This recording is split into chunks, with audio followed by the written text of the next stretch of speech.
Hello, fellow book nerds. Today we're talking about the most disappointing books of 2021. So, hello everyone, my name's Gabi, and today we're talking about the most disappointing books of 2021, and I am sad. No, I'm joking. It was hard to compile this list. I didn't have enough books right off the bat, and that makes me happy because I read 112 books as of right now, but probably about 120. I don't know, over 100 books by the time December is actually over, because I'm pre-filming. Hopefully I won't read my most disappointing book in this 1 week period between when this video comes out and end of year, but I don't think so, because I have some books already that were a major disappointment, and this is a part of a series where my end of year series, so I have already talked about the most surprising books of 2021, so I'm gonna link that up above if you want to check it out. Next video is the best books of 2021. I am so excited. And I'm also gonna have a video on stats and goals, so if you don't want to miss any of that, or if you want to know all of that info, I'm gonna link a playlist and you can turn on those notifications. Let's start with the waffling and tell you what I consider a disappointing book. This can either mean I read it was bad, or I had very high expectations, didn't meet them, it was just meh. So it's a spectrum. I'm gonna tell you as we go if it was actually bad or if it was pretty disappointing. I'm not doing worst books of the year video, I don't think. So this will kind of tell you the worst books, the most disappointing books. I know that everyone has different tastes, so maybe you loved some of these. This is not personal diss. I have genuinely not read anything truly terrible this year. So I didn't feel like making a worst books list felt it was justified, because I didn't hate any of them. I maybe give like two stars or something, so that didn't feel fair. So I thought, let's talk about disappointing books, because that's very subjective. They could be disappointing for many reasons. So here we are. In number 10, we have Blackwater Sister by Zen Cho. So I was gonna say, like, I'm so sad to have it on this list, but like that's the whole point of the list. It's disappointing because I thought I'd like them.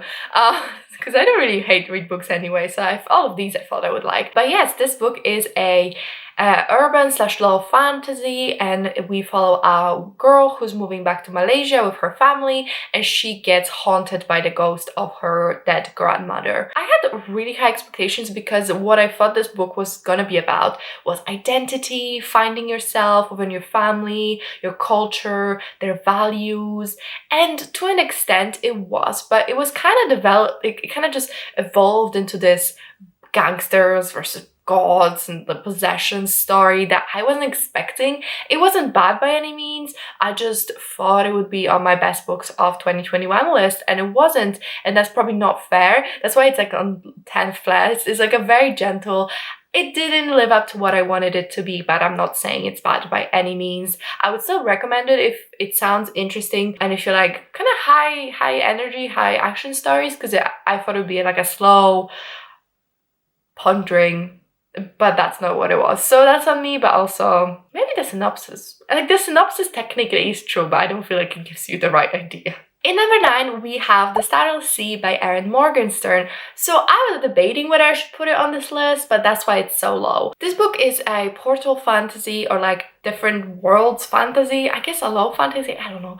And in it we follow Zachary, who one day finds a book and he reads about an experience he had as a child, and he's like, but no one was there, no one could know about this, so how does this book know? And he discovers the world of the Starless Sea and hidden libraries, hidden worlds. Well, no, that's misleading. So I was misled because I thought it was a portal fantasy in the sense that there were multiple worlds, and it's not really. I mean, maybe it got weird. So it's more of a, there's a secret library underneath the world, then there's a multiple worlds. And I must say, actually, I knew this book would either be my favorite book of the year or my worst book of the year, and really it's neither, and it's somewhere in the meh. And that's what it was like. Fine, I enjoyed it, but it was just fine. And I think that's what was disappointing. I thought I would have very, very strong emotions towards it, and it was just okay. It was good. I enjoyed it, especially the first half. I thought it would be my favorite book of the year because it was magical, it was wonderful, exploring this hidden world, exploring this secret society was so much higher action and stakes than I anticipated. But then, I don't know, it just weird. It's like the genre I like to call weird shit happens and deal with it. You're either into it or not, and I wasn't necessarily into it, I'm not gonna lie. And it just kind of felt like just weird stuff happened because it had to happen, and the author didn't really know what was happening. I most certainly didn't know what was happening, and because of that, I would say I knew that it couldn't be as good as I thought in my head it would be. But then I started it and it felt like it was living up to the expectations, but then the second half just didn't. So unfortunately, it's on this list. Number 8 is The Wolf of Oren-Yaro by K.S. Villoso. So this book is a high fantasy and we follow the bitch queen who has a realm to run. No one likes her because she's so evil and killed the previous king, and she's so badass, she's the bad bitch queen, okay? She's so badass. But anyway, then she needs everyone to save her because she's super helpless when she actually needs to do something, and that's what pissed me off. So the premise of this book is there's this bitch queen, she's super hated, but she's super badass, and then she gets kidnapped. Well, they try to assassinate her, and she has to claw her way back to power. I expected this badass main character that was just so cool, and like I didn't get that. I didn't get those vibes. For me, she was kind of annoying and needed saving 99% of the time. So I'm like, why is she the bitch? Why is she so super badass and cool? It felt like I was told over and over how cruel and cool and badass and bitch she is. But then when it actually came to it, I don't think it delivered. I don't know. It's been a while since I read this book. I just knew that I had really big expectations and I don't think it lived up to them. So it was a little disappointing, but I wasn't like that attached to the idea that it would be good, but it was still not what I thought it would be. And people keep saying how good it is, and I'm like, am I a freak? Am I the problem? Am I the drama? Do I just not know? Do I just not know anything? Maybe. In number 7, we have The Project by Courtney Summers. So this one is a contemporary novel. We follow a girl who's trying to get her sister away from a cult.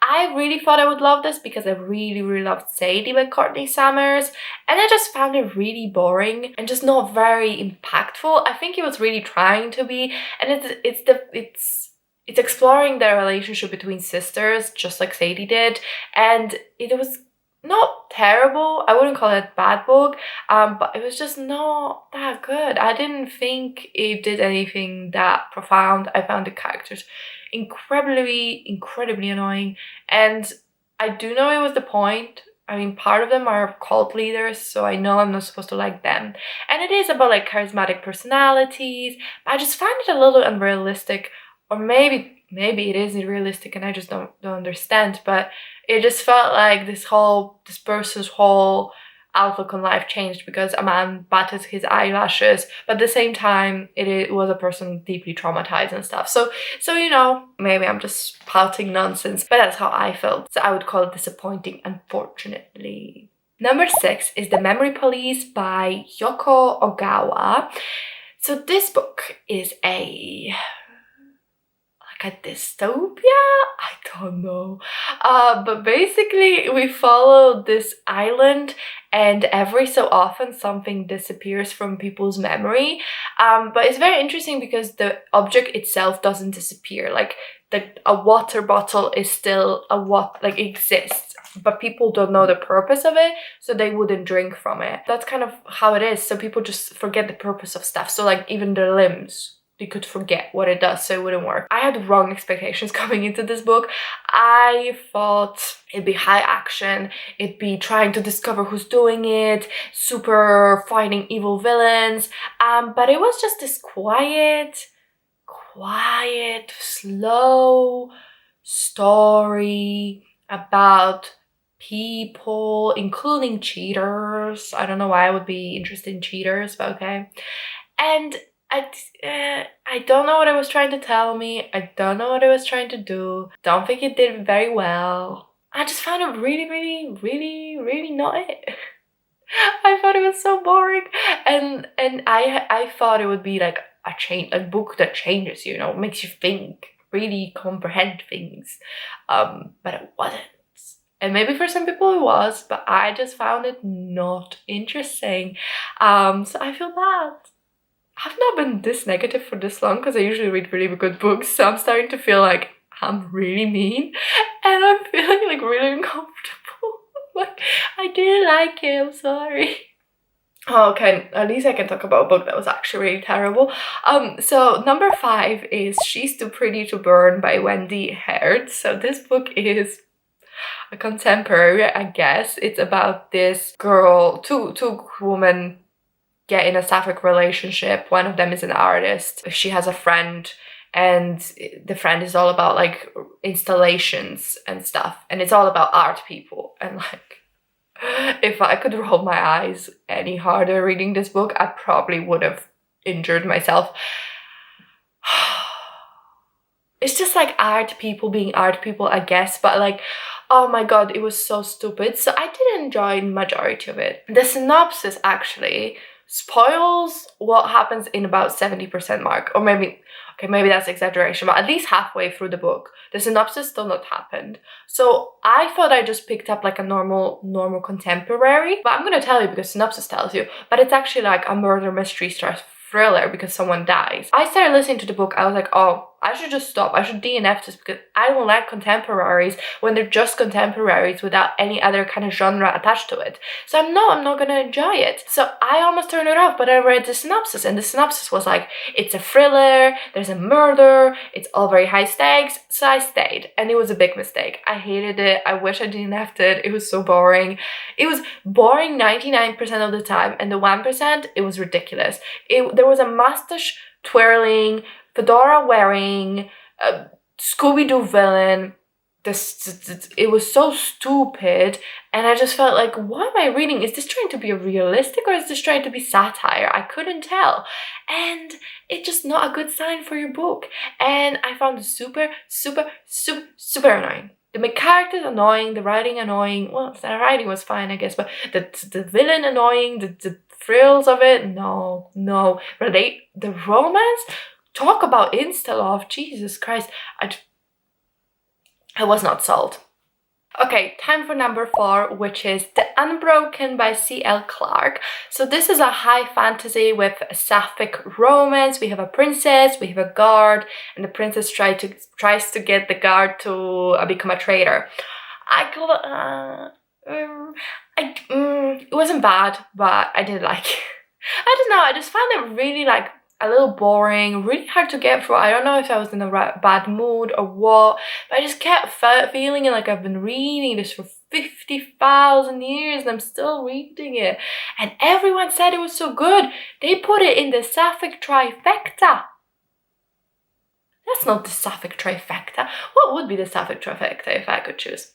They do all fit with each other in terms of aesthetics, so maybe I'll just keep it there. It doesn't live up to the sapphic trifecta, in my opinion. I don't know, I just thought it was alright, but I found it personally a little disappointing. Maybe it was more of a political drama, and if you're into that, there you go. But main sale for me was the sapphic romance bit, and didn't feel like there was that much of it. Number 3 is A Lesson in Vengeance by Victoria Lee. So this is a dark academia book set in a boarding school that's super fancy, and the main character's girlfriend died last year, so that she now comes back to school and is a little depressed and doesn't know what to do with herself. And then this new girl comes, and the main character also believes in witchcraft. I don't know what it was, but it was not for me. I really again, everyone was saying how good it was, and I feel like I'm just bashing sapphic books, but like I read so many good ones this year as well, so this is just not up to scratch. Again, boring. I don't really like what it tried to say. I don't really like the characters. I just found it all very mediocre, boring, and I didn't really enjoy it, but I thought it would be really good because everyone kept saying how good it was. Can I blame myself? I don't think so. Number 2 is Lore by Alexandra Bracken. So this book is an urban fantasy. We follow a world where the Greek gods have to fight every so many years for the powers, and mortals can come, kill the immortal, and gain their power and immortality. And we follow Lore, whose family is one of such families that have powers or whatever. They have to fight for it. Again, so boring. Oh my god. Oh my god, so boring. I did not find anything interesting about this book. The characters were annoying as hell. The plot was basic. It was boring. I didn't enjoy it. I hate this video because of being so negative. But I just, that's how I felt. I was pretty disappointed. And again, it felt like I've been reading it for 50,000 years. It's just like, you know, when a book refuses to end. I felt like this book just refused to end. I was there and it kept going and going. And I was like, why are we not finished yet? And it just kept going. And number 1, the most disappointing book of 2021 is The Invisible Life of Addie LaRue by V.E. Schwab. Now, don't lynch me, okay? But I'm sorry, the concept was so cool. So this is a urban fantasy about a girl who sold her soul to the devil in exchange for immortality. But no one's able to remember her. So if she meets someone that leaves the room or leaves their side, they forget she existed. And she has to start over. And she's lived like this for hundreds of years. And like, I just feel like this concept is very cool, but the most basic thing you could have done with it, that's what was done. I just don't get it. She literally never traveled abroad, or maybe she did from Paris to America. She's an adventurous one. She kept saying how she wants to live and be her own independent self, but all she did was like sleep with artists and live in Paris in America, and that's it. It felt like Addie had this really long life and she did nothing with it, and the book had this cool concept and did nothing with it. And the reason it's my number 1 is because it's like still in people's number 1 favorite books, and like, good for you. I'm really glad it did something for you and that it meant something, but I don't get it. I do love immortality stories, but like Cersei did it better. Cersei did it better. I don't even want to talk about this anymore. Oh, you know how there was this phase in booktube when we hated on everything? I mean, that was before my time, but I feel so awkward bashing things. I really enjoyed negative reviews if I'm very passionate and I've just read it and it still pissed me off. But you know, if you're like talking here for 15 minutes talking to you about how I'm not enjoying it, you know. But if you want some more positive videos, of course my mom decided, I feel like this is this disappointing video because it's also disappointing books, because my mom decided to vacuum right about every time I open my mouth. If you prefer more positive videos, like I said, you can watch my surprising videos, surprising books video, my best books video, which is coming in a day, and read some steps and goals. So subscribe. Make sure to tell me in the comments what was the most disappointing book you read this year. I'm very, very, very interested. Was it Addie LaRue? Was it? I read some worse books as the thing, but I didn't care about them enough. Like Animal Wife, bloody hell, what was even that?